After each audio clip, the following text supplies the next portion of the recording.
I knew Jack Della Maddalena was always destined to be a champion. I knew that he was different than the other welterweights, and I knew that if Belal Muhammad could not keep him down, that Jack Della Maddalena would win, and he did just that with his composure. You just saw it all week, but you especially saw it last night. Jack Della Maddalena looked like the champion from the moment the fight started, despite the fact that in moments Belal Muhammad was walking him down and putting pressure on him, and it looked like at times the tide might start to turn. Jack Della Maddalena put on a absolute boxing clinic last night. And you know what? People are going to say that Belal Muhammad didn't have the best game plan and all that. He went for takedowns. They weren't working. And that's why he got pieced up. And you know what? Before we get into this breakdown, I'm going to just say respect to Belal Muhammad, because even though he couldn't get a lot of the takedowns, he clearly went out there to strike in the beginning, and he gave us a really entertaining fight. That was one of the best fights I've ever seen in the welterweight division. That could be the fight of the year. I mean, I can't think off at the top of my head any other fights, but that could have been the fight of the year. And what the heck is Belal Muhammad's head made of? Because I just cannot understand how he was able to eat the punches that Jack Della Maddalena was landing on him, the right hands, the combos. This guy has like an unbelievably like good chin. I don't know what the fuck it's made of, but like I just needed to mention that. I'm surprised he didn't get KO'd because, you know, JDM was hitting him with the shots that I was predicting would have knocked Belal out. And Belal landed some good shots too, but again, they just don't have as much sting on them. We're going to break down every single one of these fights. Valentina Shevchenko and Benoit Fiorot. What a freaking fight, man. Just so great. Everyone loves a classic 5-round. Shevchenko's a tough cookie. She's the GOAT. Everyone loves that, right? Yeah, I'll get to that one. And Jose Aldo, Aiemann, Zahabi. Another sick fight. That was the fight of the night until the main event stole the show. Natalia Silva, Alexa Grasso. What do you know that the two most boring fights on the card were the WMMA fights? Anyway, I'll get to that in a little bit. But before I get heated, let's just talk about the main event. Belal Muhammad, Jack Della Maddalena. Jack Della Maddalena beats Belal Muhammad by decision. It was clear as day. As I was watching it, I'm not going to lie, I was like, man, could Belal win that? Man, I'm trying to think of ways to maybe give Belal some of the rounds because I'm still in my head, like just coping with the fact that we might lose Makhachev versus Topuria, which we did, and I'll talk about that in this video. But no, I mean, it was very clear. Jack Della Maddalena was winning like every round. He won the first round very clearly, in my opinion, landed the much better shots. Belal had a very slow start, and it did kind of make me scratch my head a little bit as to why he wasn't shooting that early. But then again, I was thinking, well, you know what he's doing here is he's standing on the feet with JDM, trying to get JDM to deliver his best shot so that eventually he tires himself out, and then Belal is probably going to shoot later on. But, dude, Jack Della Maddalena's takedown defense was unbelievable in this fight. And it's clear, and we saw it in his confidence this week, but the year and a half off that he had, it seemed like a year and a half. It was just a year, I think. But the year off that he had actually did wonders for him. You know, because this was a big step up in competition. This was Gilbert Burns, who's a little bit older when JDM fought him, to the champion, Belal Muhammad, on an 11-fight win streak. And it paid off. The year that JDM took off, he improved massively. The takedown defense, the get-ups. This is the best wrestler in the welterweight division, Belal Muhammad. This guy has like the record for most I think actually it's GSP at welterweight or something like that. But Belal Muhammad takes everyone down with ease. He's very strong. And he's got ridiculous cardio. He's got great control. He couldn't hold down Jack Della Maddalena not once. In the 5th round, I'm thinking, man, it might be 2-2, even though I think JDM's winning, and Belal gets him down. I'm like, oh, shit. Belal's about to win this round. We might see Makhachev versus Topuria, and JDM just gets back up. Belal takes him down again. And I'm like, all right, now he's got him. And JDM just gets back up. It's the specifics with Craig Jones. I talk about it all the time. he's training not just jiu-jitsu, but he's training specifics. And that's a class that's only taught by Craig Jones. It's the highest level grappling in the world for getting up to your feet. And not only that, but just the takedown defense, man. JDM was shucking this off like he was nothing. And, it's crazy because, like, people were telling me, or there was this vibe that if you're picking JDM, you're just someone with wishful thinking. You don't actually believe that. You're a casual. How could you possibly pick JDM? He got dominated by Gilbert Burns. First off, if you actually watch the Gilbert Burns fight, he pieced Gilbert Burns the fuck up in that fight. People just have a bad memory of that. But, yeah, dude, I'm tired of being told that I'm a casual for picking the striker to beat a well-rounded fighter. You know what I mean? Strikers, if JDM could have stayed on the feet, which he did, he was always going to win this fight. And you know what? Belal did pretty well. Belal went out there and showed his toughness, right? He was losing early on and went for a couple takedowns, realized quickly that the takedowns weren't going to come easily and said, fuck it.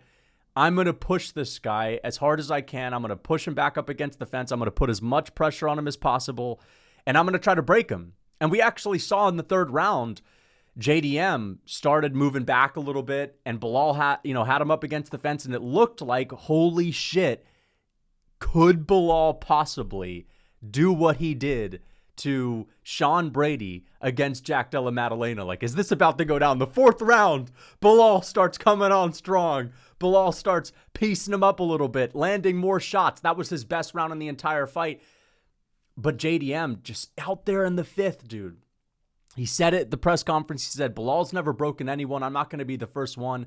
Belal wins the fourth. He has the momentum. He gets JDM down, yet it's Jack Della Maddalena that rocks Belal in the fifth and pours it on like his life depends on it. Goes after him for a full minute sprint, trying to put him away.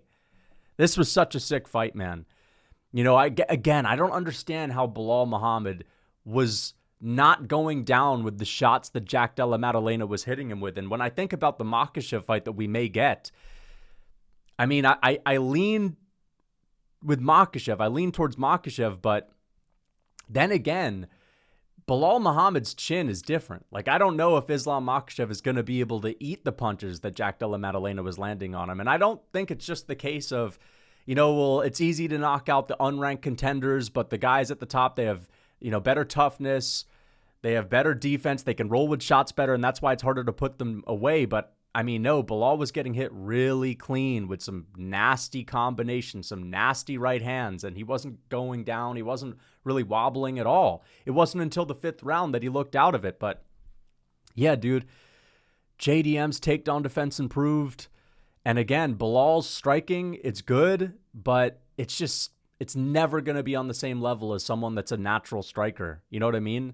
There are just some people that just have talent when it comes to striking, and it just comes naturally. Belal's striking is just all hard work. JDM, hard work, but also he's flowing out there, right? He's in a flow state. He's stinging like a butterfly, floating like a bee, and you know what I mean? Like, this guy was out there, dude. This guy was fucking out there, man. And bro, like, it was such a great fight. It was such a great fight, but I mean, let's just talk about how I scored it. First round, Jack Della Maddalena. Second round, it was closer, but I still think it was a Jack Della Maddalena round. Third round, I could see them maybe giving it to Belal. I could see them giving the fourth round. The fourth round was 100% Belal. So, but then again, the third round could have been for Jack. I could have seen this 4-1. It was very clear that JDM was the winner in the end. I mean, obviously, after that fifth round especially. And that's what champions are made of, man. Gets taken down, could be 2-2. Belal's getting some momentum, and he gets right back up to his feet. He's a problem. And I've been saying this for a while, dude. Jack Della Maddalena, I don't think I've ever picked him to lose a fight. And it's because he has such a clean, efficient style. He's sort of like a less powerful Ilia Topuria at welterweight, more one-dimensional Ilia Topuria. He's so efficient with the way that he strikes, and I think that's with fighters that have, very boxing-heavy games. But again, he doesn't throw any fat on his punches. He doesn't have any fat or meat on his punches. And he doesn't throw a whole lot of kicks, although he was doing some really good work with the teeps up the middle on Belal.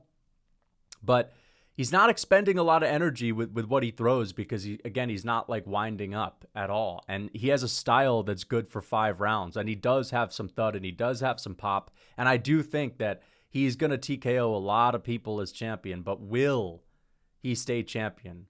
Okay, because we just lost the biggest, best fight since McGregor and Khabib. I mean, that's no secret. We lost Islam Makhachev versus Ilia Topuria.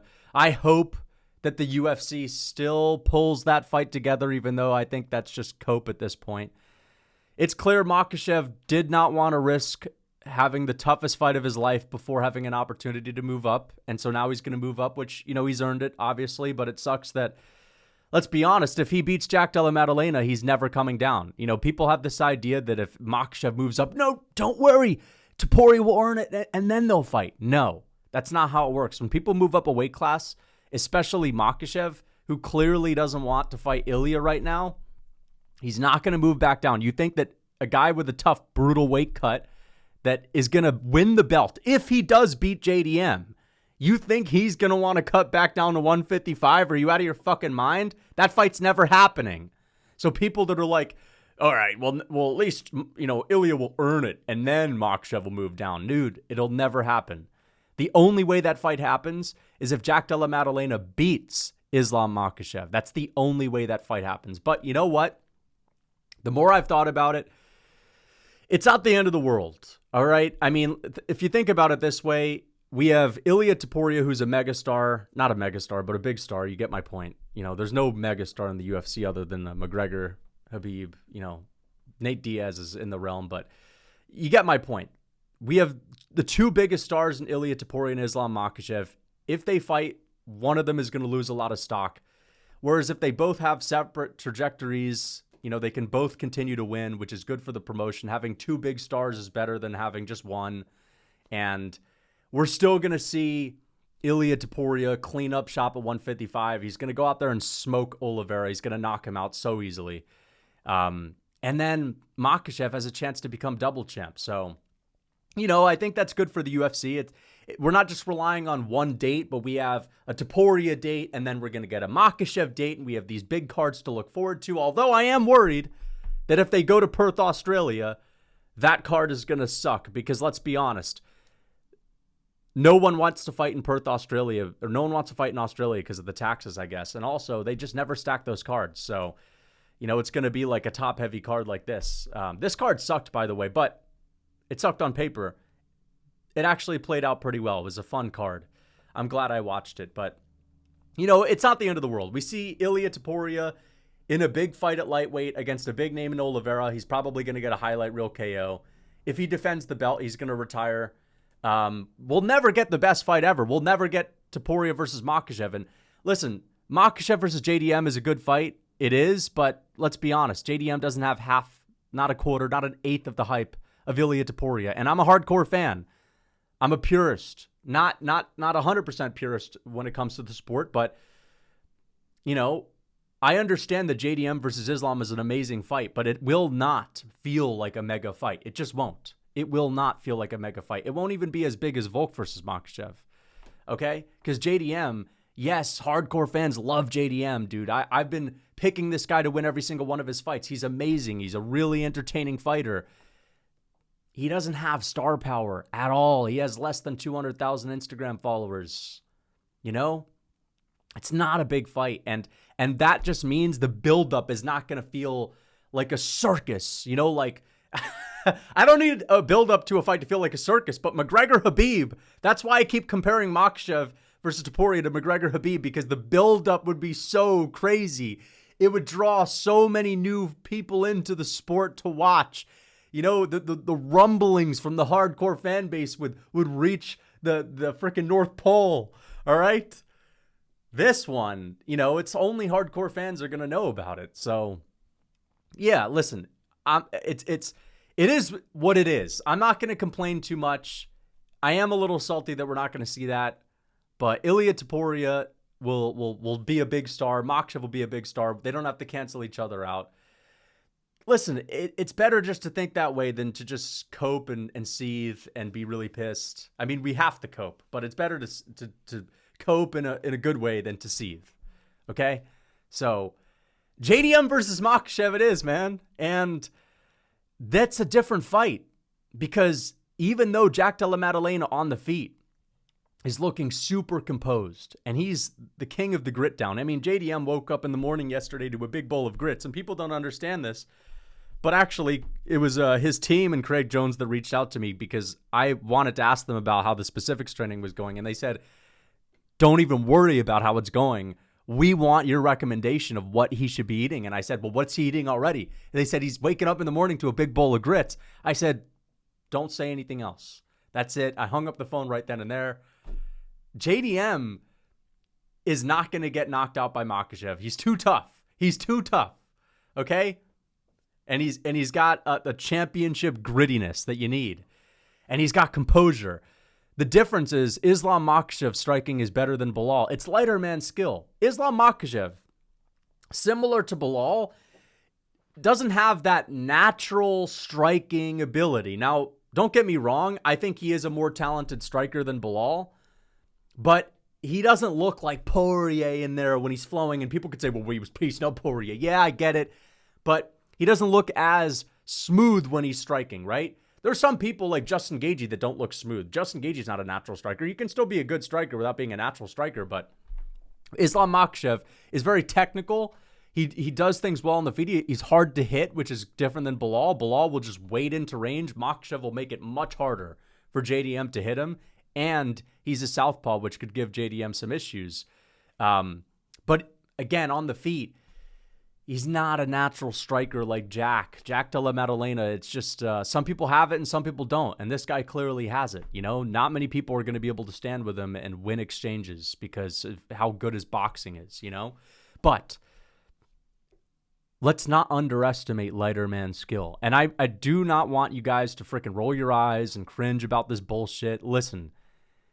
When contenders move up, they dominate, okay? Islam Makhachev is not just a champion. He is the pound-for-pound #1 fighter. If he moves up, he is going to be the most skilled person that JDM's ever fought by a landslide. He's better than Belal. And you want to talk about the wrestling, you want to talk about the grappling, cardio. Listen, Makhachev has cardio. He has better striking than Belal. He has better defense than Belal. He's probably more dangerous than Belal on the feet. And this is not a guy that just takes you down and holds you up against the fence or takes your back and that's it. This is not a guy that, you know, just takes you down and hopes to keep you there for a minute. Belal Muhammad doesn't submit anyone. He doesn't finish anyone on the ground. Islam Makhachev is the most dangerous submission artist in the world right now in MMA. You know, Belal didn't have a lot of success with the takedowns and, you know, I mean, Makhachev's going to be slightly smaller than him, but again, the takedowns, they're going to be craftier this time. They're going to be more sneaky. They're going to be some judo trips. And also, if he gets Jack Della Maddalena down, it's going to be more dangerous. This is not like, oh, we got him down. Let's see how long you can keep him there. Like Belal, that's what we were thinking in the 5th round. Oh, we got him down. Can he keep him there? Can he keep? No, it's going to be, he got him down. Can he submit him? And I know that Jack trains with Craig Jones, but my point is, if Makhachev is submitting these 55ers, like Renato Moicano, who's a great grappler, who's a better jiu-jitsu grappler than Belal, dude, if he's submitting 55ers, he can submit a welterweight. You know what I mean? So it's a really interesting fight. I think that if it's on the feet, if JDM can stuff the takedowns, I think he'll win just because ultimately, he's going to be powerful. He's going to be big. I don't know if Makhachev has the same chin as Belal. He definitely doesn't, even though it's, you know, he doesn't have a bad chin, but like he's not taking the same shots that Belal was taking. And just going to be a really rough fight for him because of JDM's efficient style, his ability to go hard 5 rounds. But if Makhachev takes JDM down, who's to say he can't submit him in one exchange? And that's why it's such an interesting fight, you know? And I think that, I'm leaning towards Makhachev right now with the lighter man skill. I trust in lighter man skill, and if it works 99% of the time, why wouldn't it work when it comes to the two best in the divisions, right? So, But we'll see. It's going to be an amazing fight. It's going to be a sick fight. I'm happy that Jack Della Maddalena has shown improved grappling, especially defensive grappling ability to get up, because now I'm more excited for a fight like that. Whereas if he just went out there and knocked Belal out in the first round without any grappling exchanges, it's like, okay, we would still think of his grappling the same way we thought of it coming out of the Burns fight. So, yeah, that's going to be a sick fight. What's next for Belal? I'd like to see him fight Kamaru Usman. You know, they have this beef going on, and I know Usman's going to fight Buckley, but if Usman loses to Buckley, that's a fight that makes sense. And if Usman beats Buckley, listen, do you really want to give Kamaru Usman a title fight in 2026? You know, he beats Buckley. Now he's going to be out for 7 months. Like, enough. He's on a 3-fight loss streak. Kamaru Usman, get a couple of wins. I know he was this long reigning champ. He had his rematch. There are other people right now. There's Sean Brady. It's Makhachev, and then it's Sean Brady. And you know what? I do think if Makhachev beats JDM, I think he might retire. I think he might. But if he doesn't, he's probably going to fight Sean Brady, and that's another great fight. So that's another reason why I'm not so upset about this, because I said this after Sean Brady dominated Leon, and this goes for Jack Della Maddalena too. Sean Brady is going to be Makhachev's toughest fight at welterweight on the ground.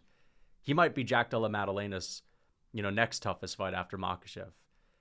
So yeah, the title picture at welterweight is awesome, and Jack Della Maddalena is a really interesting champ right now. And Belal, he showed some serious toughness, man. He went out there, was trading with JDM for 5 rounds, and fair enough. In moments it was because he had to, but still, dude, even in those moments where he couldn't get the takedown, he had his foot on the gas the entire time, pressing forward, throwing strikes, trying to TKO Jack Della Maddalena, trying to break him. It didn't work, but he gave us a really good fight. So, yeah, I'm happy that, this fight turned out the way it did. Let's get on to the next one.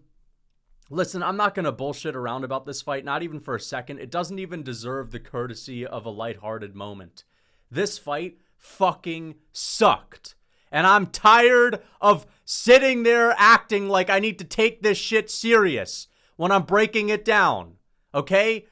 Well, Shevchenko and Fiorot, I'm going to break this down for 5 minutes. Dude, I knew that this was going to happen. Listen, this is the worst. This is the worst part about it. First round, Valentina Shevchenko breaks Fiorot's nose. And Fiorot's bleeding out of her nose. And I'm sitting there thinking, wait a second, we might actually see an entertaining fight or a finish. But no. For the rest of the fight, it's Shevchenko going like this, throwing 2 strikes around, and Fiorot throwing 1 strike around. Fuck this shit. Fuck this fight. Get these fights out of the UFC forever, please. Like, I'm not even bullshitting. This fucking sucks, dude. And I'm not going to sit there and act like, oh, Shevchenko's a goat and I have to appreciate. Dude, she is one of the most boring fighters on planet Earth. I don't give a fuck if she head kick KO'd someone 50 years ago. I don't give a shit about that. She is unbelievably boring, dude. She throws 2 strikes around. She has no finishing potential. Zero finishing potential. She's had like 3 finishes in her career, and people were like, oh, she's the boogeyman. Stop, dude. And Fiorot, I remember there was a time where hardcore fans were talking about Benoit and Fiorot as if she was like Cyril Gahn. It's just getting old at this point, man. We have to go from Jose Aldo to Valentina. I fell asleep. I didn't even watch the 5th round. I literally was sleeping during this fight. From the 3rd round to the 5th round, I think I had about 10 minutes of solid deep sleep. And I promise you I'm not joking. Because I remember waking up in the 4th round, and the next time I closed my eyes again, the next time I opened my eyes, they had already gotten done with the fight, and they were going to, the judge was holding both of their hands, getting ready for the decision. I'm not going to talk about this seriously. This fucking sucked. I'm tired of it. I'm just so done with just acting as if yeah, dude, whoa, this is a great fight. These fights literally ruin everything, dude. And it's not all of them. It's just a lot of them, especially Shevchenko fights. I just can't stand how people are like, yo, Shevchenko, that's going to be a sick one, man. But Shevchenko's a badass. We have to break this down seriously. Yeah, let me guess. It's going to be like one moment where she gets a big punch, she gets a big kick, and then it's going to be 5 rounds of this. Pathetic fight. Just disgusting. You know what? Listen, this isn't anything.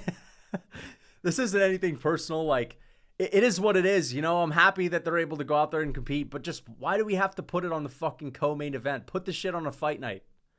I'm tired of this. I'm just so done with it. I'm so fucking done with it, dude. Like, words cannot describe how utterly boring this is. And I will never get hyped for a Shevchenko fight. Ever. Ever. And then this, too. I'm just going to get to this now. I don't give a shit if people are like, oh, Natalia Silva, man. I don't care. She's still boring. Yes, she's like landing strikes. Dude, Alexa Grasso looks like a fucking fish out of water out there. This is supposed to be the best boxer in the flyweight division. She's looking lost. She's looking like someone that just got done with her first cardio kickboxing class. And Natalia Silva is just regular skilled in MMA. She's just good. She's good. But because, dude, they're talking about Natalia Silva the same way they were talking about Khabib on the come up. She's just different. And she's just so fast. Yes, she's fast. And yes, she's different. But, you know, she's just okay at MMA. And it's just that all the others are so bad that she's just winning. But even her, she's like on the back foot, landing freaking kicks with absolutely no sting on them. Landing punches that are fast. Oh, she caught her on the back foot. Landing punches that are fast, but will never knock anyone out. You know, like, I'm not about to sit there and because I know some people can say, well, you can't say Natalia Silva's boring. She's boring too. I'm sorry, dude. This fight was way better than the co-main event. It was, but it wasn't good. This was boring. Okay? Benoit Saint Denis, Kyle Prepolek, Mike Malott, Charles Radtke. Like,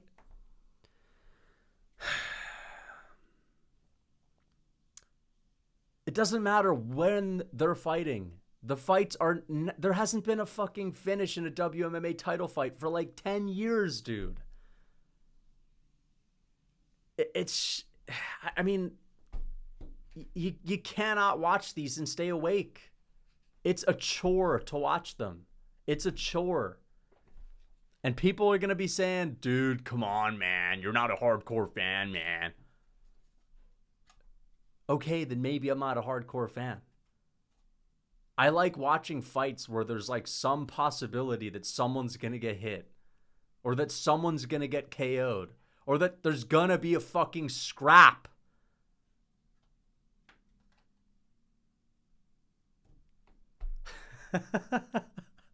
Dude, I'm freaking... All right, let's get on to Aldo versus Zahabi, dude. All right? Aldo versus Zahabi. This was freaking epic, man. You know what? I don't think it was a robbery. I know some people are going to come at me. I don't think this was a robbery. I think it was very close. Aldo obviously was schooling Zahabi in the first round, right? Aldo had his classic old man speed, is you know, you don't know how the hell that 90-year-old man can move that fast speed. And he won the first round. But Aiemann Zahabi, I got to give him his respect. Despite the fact that he's severely less skilled and he's just not as talented. And fair enough, Aldo's old. This is not prime Aldo we're talking about, but he just keeps moving forward and putting a jab on Jose Aldo and just getting right in his face and making it ugly. And he ends up winning the second round, just barely outpointing Aldo, winning the second round, just out-voluming him, just avalanching on him, right? And the third round, Aiemann Zahabi is just, you know, set on, I'm going to continue to push this pace. It's working, because you saw him in the corner, and Fiorot Zahabi and GSP are saying, it's working, dude. The pressure's working. That's what you got to do. You got to break Aldo with pressure. You can't have a clean kickboxing fight. And he goes out there in the third, and Aldo rocks him, and he drops him, right? And he kicks him in the face with the soccer kick. It was epic. And hurts him really bad. Had like a 30-second moment where it looked like Aiemann Zahabi was screwed. I don't know how he survived that because he got hit with some nasty shots and the soccer kick. I don't know how he took that. But then Aiemann Zahabi gets the takedown on Aldo. And this obviously comes down to the third round. This is why I don't necessarily think it was a robbery. Because for like 3 minutes, Aiemann Zahabi was beating up Aldo really bad on the ground. You know, we were about a minute and a half away from this fight ending, and I was thinking, oh shit, is the ref going to step in? Like, there were a few moments where I was thinking the referee might step in. Like, this fight's about to be stopped. There were some nasty elbows. This wasn't just ground and pound shots and hold them down and a couple of ground and pound pit-pat shots. No, like, he got very close to TKOing Jose Aldo a few times.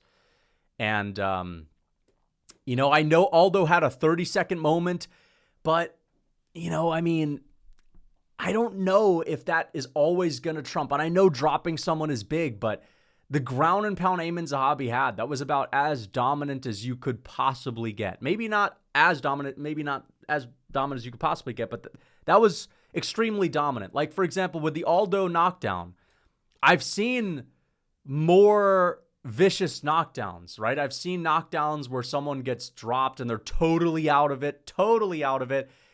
But Aiemann Zahabi was getting dropped. He was getting flopped on the deck like a fish, but he seemed to have it the whole time, which was weird. You know, he was getting sent flying, but he was like all there.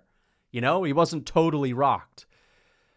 So I think they looked at that knockdown as more of like a flash knockdown moment. You know, and that's kind of how I saw it a little bit too. You know what I'm saying? It wasn't like the most vicious knockdown. Where he's got Zahabi dropped and then he's staggering around. He's holding on for dear life.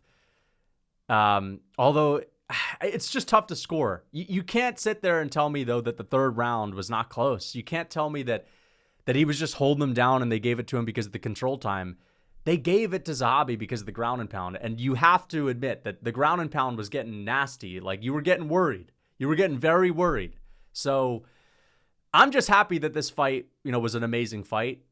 But I'd got to say this. Why on earth did the UFC not have a video send-off for Jose Aldo?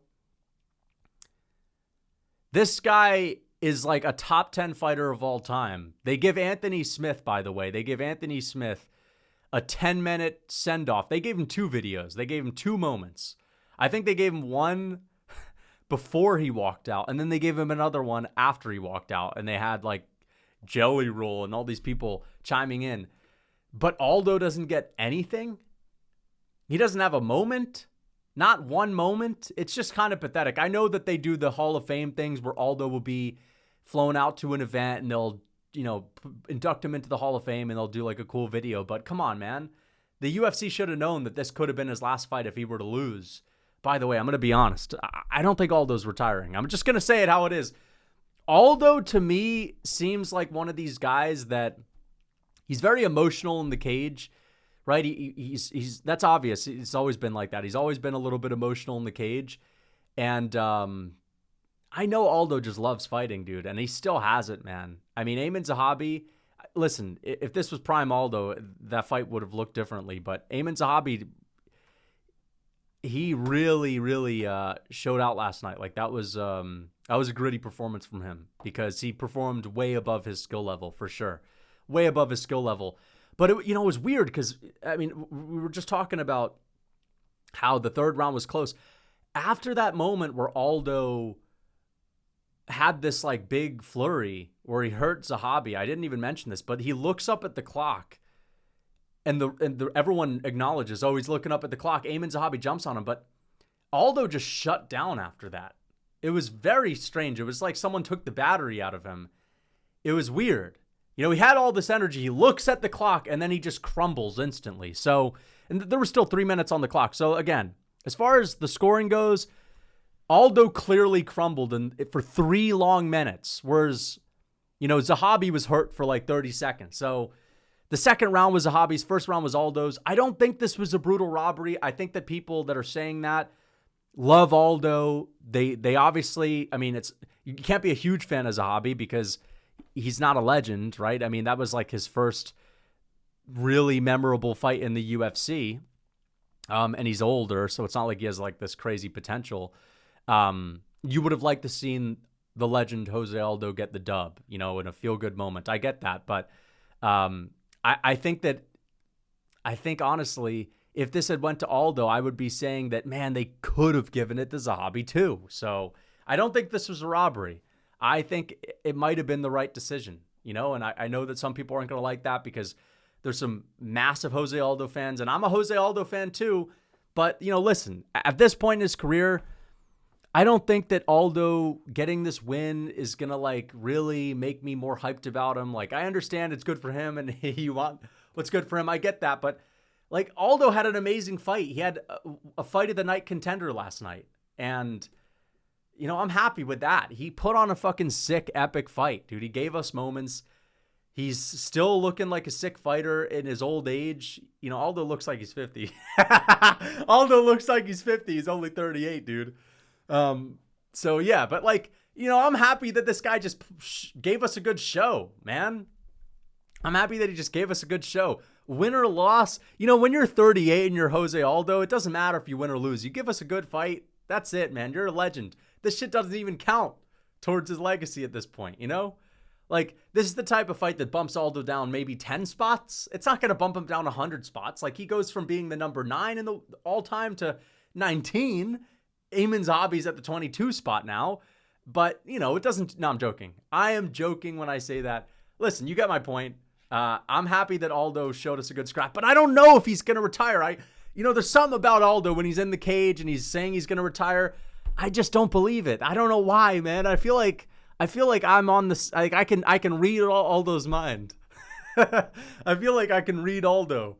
You know what I mean? And I feel like most people don't have that ability, but Aldo's one of these guys where every now and then you're going to be able to read someone because maybe you have some trait where you can read them specifically. I feel like Aldo's the fighter that I know.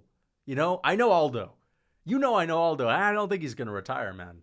I'm telling you, Aldo's going to be back for a good scrap against Davidson Figueiredo or Henry Cejudo. But yeah, they should have given him a send-off. They should have been prepared to do that.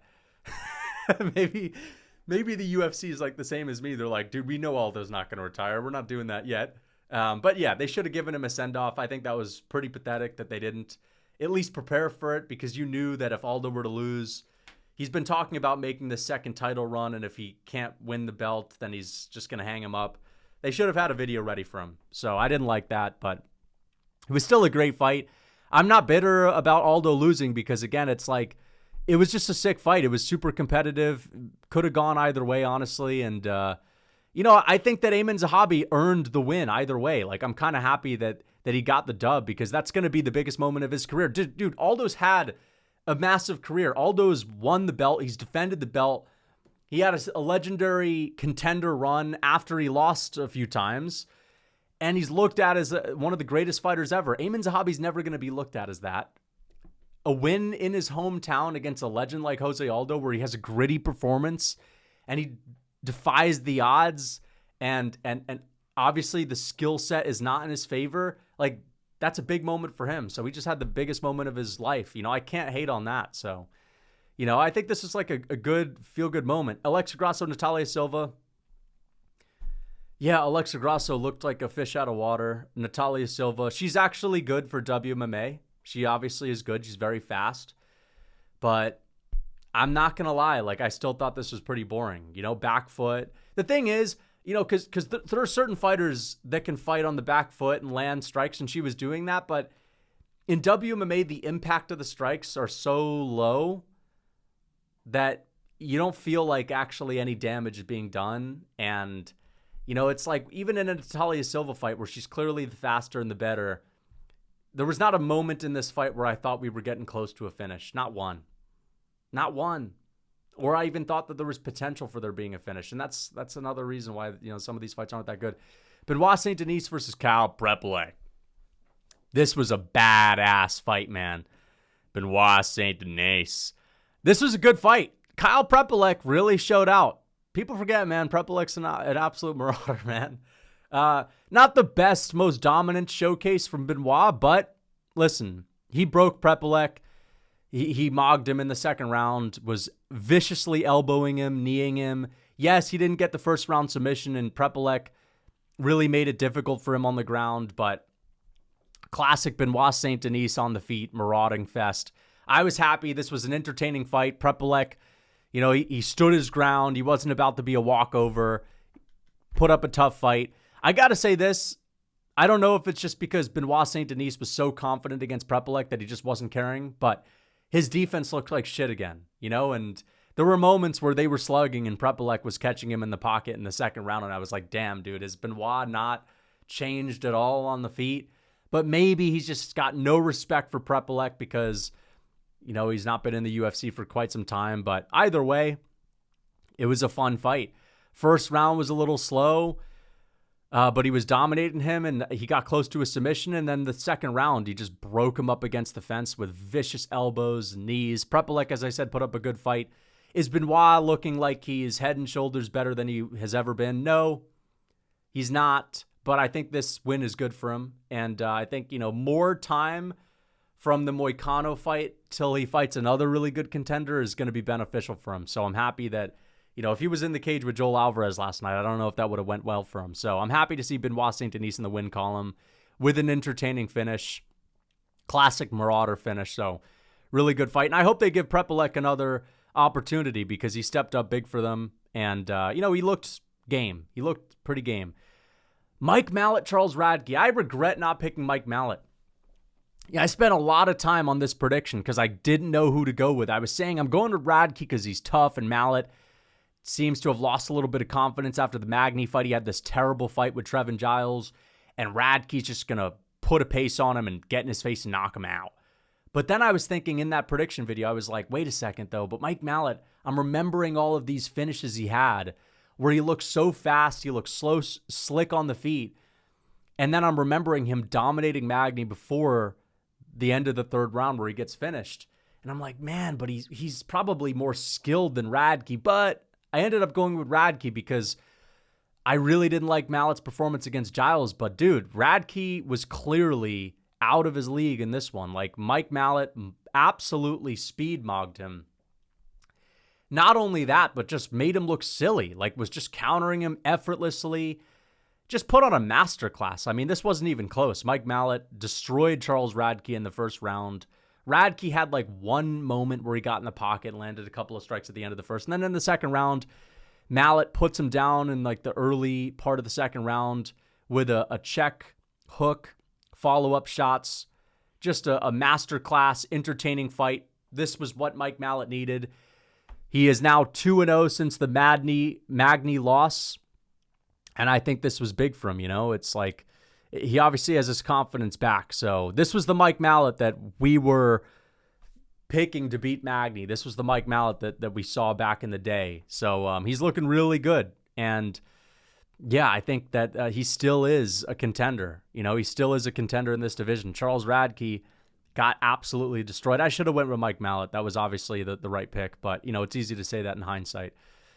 But, he was always going to be the more skilled. Jessica Andrade, Jasmine Jasudavicius. I picked Jasmine Jasudavicius. You know what? I've been critiquing WMMA. Jasmine Jasudavicius is always someone you can count on to end a fight early, all right? And to not waste any time. She is a finisher in women's MMA. She is always getting finishes, and that's why I picked her. Jasmine Jasudavicius. She's one of the only fighters in WMMA where I can actually remember, she finished this fight. She finished that fight. She's getting so many finishes. She finishes Jessica Andrade. First round. Great win from her. Again, she's she's someone that actually goes out there and fucking fights. So, credit to her. I picked her to win this. Modestas Bukauskas versus Zion Cutelaba. You know what? I picked Modestas Bukauskas. I think I did pretty well on picks, by the way. I got to tally him up, but I picked Modestas Bukauskas. I thought he clearly won the first round. The commentators, I think, were giving Cutelaba a little bit too much credit because Modestas Bukauskas would land a nasty 1-2. He would land a 1-2 and then a 1-2 again. But Ian Cutelaba would just be winging shots with no technique. He wouldn't even set anything up. He'd just wing an overhand and it would hit the body while Modestas Bukauskas is almost out of range.